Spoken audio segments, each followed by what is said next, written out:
Hello friends, કેમ છો? આજે આપણે બનાવીશું શીતળા સાતમ સ્પેશિયલ મકાઈના લોટના વડા. આપણે સોડા વગર એકદમ સરસ ફૂલેલા અને ખાવામાં સોફ્ટ એવા વડા બનાવીએ. એના માટે સૌથી પહેલાં અડધા કપ જેટલું દહીં અને 2 ચમચી એટલો ગોળને સરસ રીતે ફેંટી લો. સરસ રીતે ગોળ અને દહીં બરાબર મિક્સ થઈ જાય એટલે મકાઈનો લોટ લેવાનો છે 250 ગ્રામ. પીળી મકાઈનો લોટ લેવાનો છે અને ચાળીને યુઝ કરવાનો છે. 250 ગ્રામ વજનમાં લીધો છે. તમે કપથી માપશો તો 2 કપ જેટલો લોટ રહેશે અને હંમેશા ચાળીને યુઝ કરવાનું.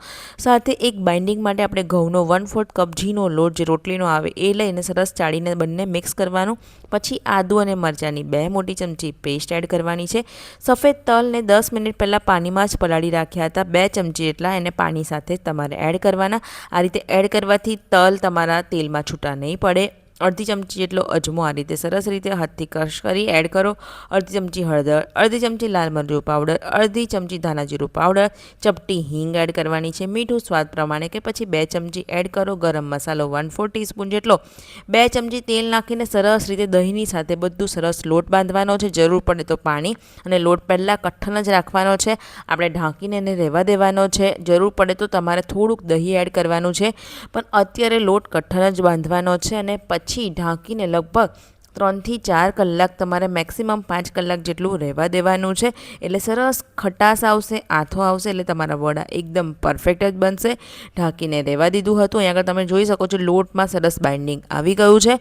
પણ જો ના આવે તો તમારે 2 થી 3 ચમચી જેટલું પાણી નાખી અને સરસ રીતે લોટને કેળવી લેવાનો છે. હવે નાના લુવા તૈયાર કરવાના છે. હવે એક રૂમાલ લેવાનો છે અને પાણીમાં સરસ રીતે પલાળી નિતારી આ રીતે સરસ રીતે તમારે એને ફેલાવી લેવાનો છે. હવે જે લુવા તૈયાર કર્યા છે એને આ રીતે તમારા રૂમાલમાં એ કરી અને વાડકીથી પ્રેસ કરીને એક સરખા તમારે વડા તૈયાર કરવાના છે.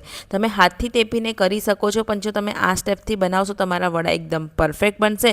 હવે તેલ ગરમ થઈ જાય એટલે એક વડું તમારે એડ કરવાનું છે અને સરસ ફૂલે એટલે પછી બીજું એડ કરવાનું. હલકા હાથે તમારે પલટાવીને સરસ આ રીતે ગોલ્ડન કલર આવે ત્યાં સુધીને તળી લેવાના છે. તમે જોઈ શકો છો વડા એકદમ પરફેક્ટ ફૂલીને તૈયાર થઈ ગયા છે.